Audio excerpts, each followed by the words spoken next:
I feel really sorry for Silver the Hedgehog. Imagine having to go to a job interview and this game is on your resume. Most characters in the Sonic series can say they debuted in a game that was good or at the very least decent, but Silver the Hedgehog debuted in Sonic 06. He was one of the 3 main playable characters along with Sonic of course and Shadow the Hedgehog, another popular character at that point. In the earlier days of the franchise, it was often that Sonic games featured a new character in a lead role for their debut game. Tails of course first appeared in Sonic 2 where he could either be Sonic's sidekick or you could play as Tails instead. Shadow of course debuted in Sonic Adventure 2 where he was playable in the dark story of the game, along with Eggman and another new character, Rouge the Bat. In Sonic Rush, Blaze the Cat first appeared and she had her own campaign that was equal to Sonic's. Not every new character became a franchise staple after their first appearance, RIP in the chat for Gamma and Big. Big's not dead, but you know, it's Big. So it's safe to say that a big new game often meant a new character would come into the fray.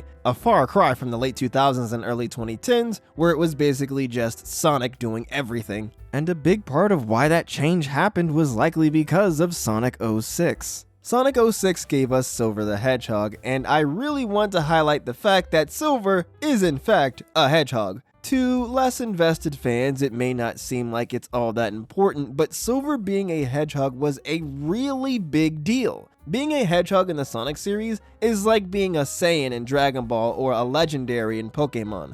Being a part of those groups is like a sign of prestige. Immediately by being in those categories, it makes fans interested in you and your story. Interestingly though, Silver was not originally designed as a hedgehog. He went through a ton of different early designs and concepts. Earlier on in development, his name wasn't even Silver, it was Venice, as in Venice, Italy, the place where Soliana, the main location from Sonic 06, is based on. Apparently, Silver was supposed to be an alien. At some point, they decided he should be a mink. During development, there were also plans for him to be orange, but eventually, they settled on him being a psychic silver-haired hedgehog named Silver. Personally, I think the final design they went with was the best one, but there are some elements from the early designs that I do think were cool, like the more slicked back hair and the wider shoes from this design. The gold fur in this design was also neat. The reason why Silver was included in Sonic 06 is quite interesting. Silver was added to the game because Sonic Team had been working on another game called Fifth Phantom Saga,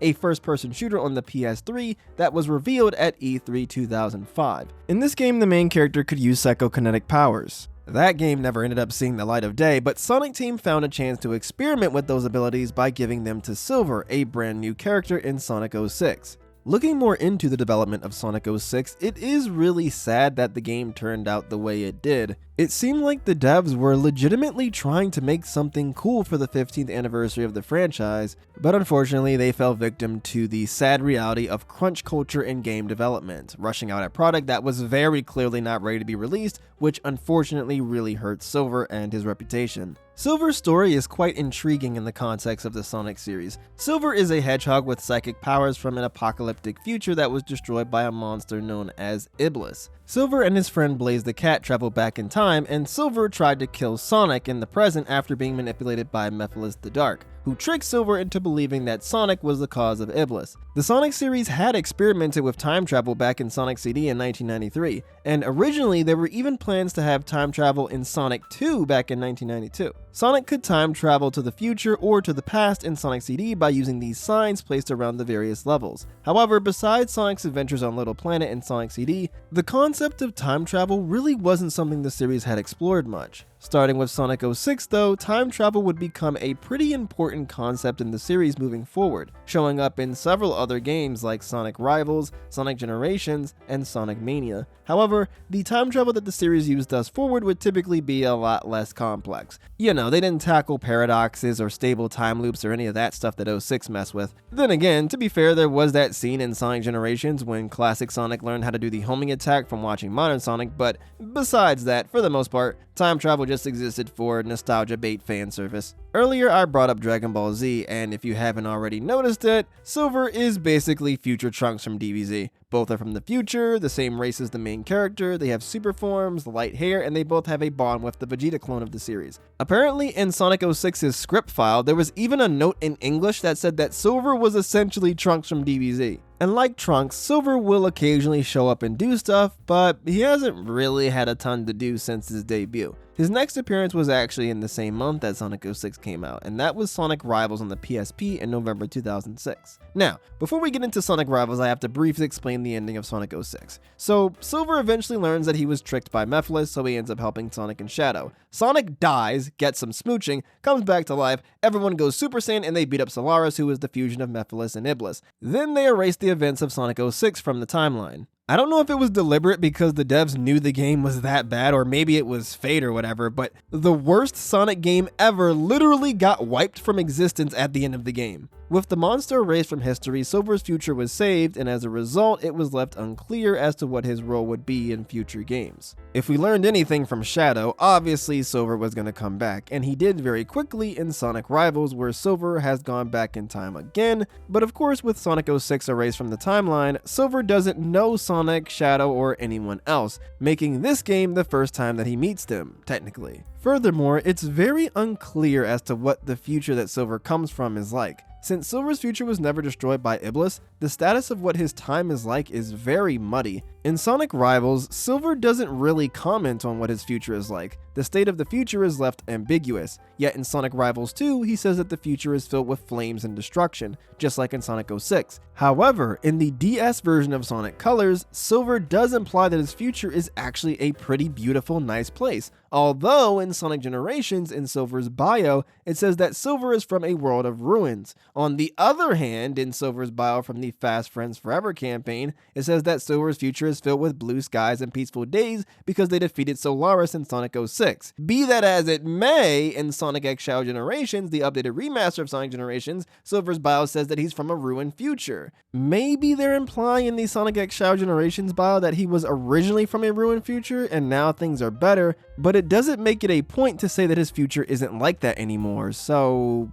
I have no idea what Silver's future is like. Silver would appear in other games, like in the party mode of Sonic and the Secret Rings and in the DS version of Sonic Colors as an NPC, but his next major role would be in 2011's Sonic Generations as a rival boss for the then modern era of Sonic. It's a good boss, definitely one of the best ones in the game. Silver's powers give him a lot of potential ways to attack you. The highlight of the fight is the huge ball of destruction he tries to kill you with near the end of the fight. After Generations though, Silver kinda just fell by the wayside, only showing up in stuff like the occasional multiplayer party game. He did appear in Sonic Forces and he did fight Infinite, the new rival of that game, but besides that, he hasn't really done much since 2011. You could attribute his lack of appearances to him dealing with problems in the future, but Silver typically comes back in time to deal with issues in the future. And plus, he always seems to be down to go back in time for whatever random race or sporting event the cast wants to take part in, so why can't he show up for Amy's birthday party in the murder of Sonic the Hedgehog? Losing relevance in the series as time went on is not a problem that's exclusive to Silver, of course. I recently made a video talking about how Cream the Rabbit fell off after her glory days in the early to mid 2000s, but the problem with Silver is that Silver never had any glory days. Think about it. Cream was introduced in Sonic Advance 2, Shadow debuted in Sonic Adventure 2, Blaze first appeared in Sonic Rush. All of those games were well received, and many would consider them some of their favorite Sonic games in the franchise. Silver debuted in Sonic 06, an awful train wreck of a game, just like his awful train wreck of a future. At least with the other characters, you can think back and fondly remember their primes. You can reminisce about better times. You can't do that with Silver, and that really sucks because Silver is really cool. I think the fact that Silver has psychic powers is really interesting because it separates him from the other main Hedgehog characters who are all associated with speed. Silver is instead more technical. He's about playing around with the physics engine, solving puzzles, and manipulating the environment. I also think Silver, just personality-wise, is fun. He's a good guy, but if you get on his bad side, he will have no sympathy for you. In Sonic 06, he thought that Sonic was responsible for destroying the world, so Silver had no problem with straight up killing him. In Sonic Rivals 2, Silver and Espio just left Eggman Nega to die trapped under some rubble in a flaming apocalyptic dimension. Wait, you two! My legs are caught under this rubble and I can't move! You reap what you sow, Eggman Nega. Hey, wait a minute! You can't just leave me here! Thanks for helping me, Espio. Silver is just a legit menace in the Sonic Rivals games. In Sonic Rivals 2, Silver just casually robs Tails. I finally collected enough rings for Knuckles and Rouge. Thanks, Half Pint. I'll take those now. Hey, what are you doing? Come back with my rings! Even though Silver can be a little wild at times, he still has a playful, goofy, awkward side that's fun to see. It's a shame that Silver never really got his chance to shine, though the future may be bright for him. I personally think that the third Sonic movie will feature a cameo of Silver in the post-credits scene. If it's not Silver, then my guess is Amy, but either way, Silver is bound to be in the new Sonic movie universe. And lately, Sega has made sure to capitalize off of the hype of the movies with stuff like the Shadow campaign in the new Sonic X Shadow Generations. So if Silver is in a new movie, whether that be Sonic 4 or 5 or whatever, then I suspect that there will be some sort of Silver-related game released the same year as the movie. I doubt we'll get a full Silver the Hedgehog game akin to Shadow 05, but at the very least, I think he'll get some sort of significant appearance as a playable character. But whatever the future holds for Silver the Hedgehog, I'll be ready and waiting. And I'll probably end up making a video about it. Here's another video you might like, and here's a whole playlist of Sonic videos if you're interested. That's all I've got to talk about for today though, so thanks for watching y'all, and have a great rest of your day.